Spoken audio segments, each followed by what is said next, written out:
السلام علیکم ورحمatullahi wabarakatuh. نحمد ونصلی علی رسول الکریم، اما بعد فاعوذ باللہ من الشیطان الرجیم، بسم اللہ الرحمن الرحیم. رب اشرح لی صدری ویسر لی امری واحلل عقدۃ من لسانی یفقہوا قولی. جی آج کی جو ہماری دعا ہے، شیطان کے مقابلے میں فرشتوں کی حفاظت. شیطان کے مقابلے میں، کیونکہ شیطان ہمارا کھلا دشمن ہے. وہ ہمیں کوئی خیر کا کام، کوئی اچھا کام، کوئی نیکی کا کام کرنے ہی نہیں دیتا، کیونکہ وہ ہمارا کھلا دشمن ہے. کوئی موقع ہاتھ سے جانے نہیں دیتا. تو اس لیے کیا ہے، شیطان کے مقابلے میں اسلحہ بردار فرشتوں کا حصول ضروری ہے. تو اللہ تعالیٰ نے کیا ہے، فرشتوں کا حصول ہمارے لیے رکھ دیا ہے. لیکن وہ کیسے؟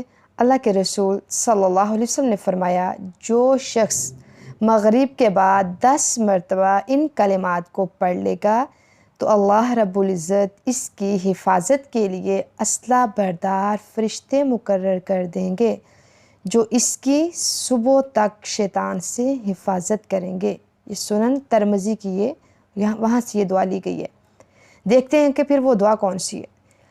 لا الہ الا اللہ وحدہ لا شریک لہ لہ الملک ولہ الحمد یحیی ویمیت وہو علی کل شیء قدیر.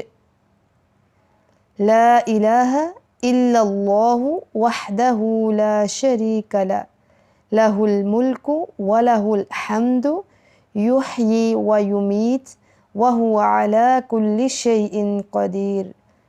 اللہ کے سوا کوئی معبود نہیں، وہ تنہا ہے، اس کا کوئی شریک نہیں. اس کے لیے بادشاہی ہے اور اسی کے لیے تعریفیں ہیں. وہی زندہ کرتا ہے اور وہی مارتا ہے، اور وہ ہر چیز پر قدرت رکھنے والا ہے. بچنا چاہتے ہیں شیطان کے شر سے تو پھر کیا ہے، ان دعاؤں کو پڑھنا شروع کر دیں. اس دعا کو پڑھیے اور پھر اللہ تعالیٰ کیا ہے، فرشتوں کا جو حصول ہے، فرشتوں کو آپ کی مدد کے لیے اللہ تعالیٰ لگا دیں گے. السلام علیکم ورحمۃ اللہ وبرکاتہ.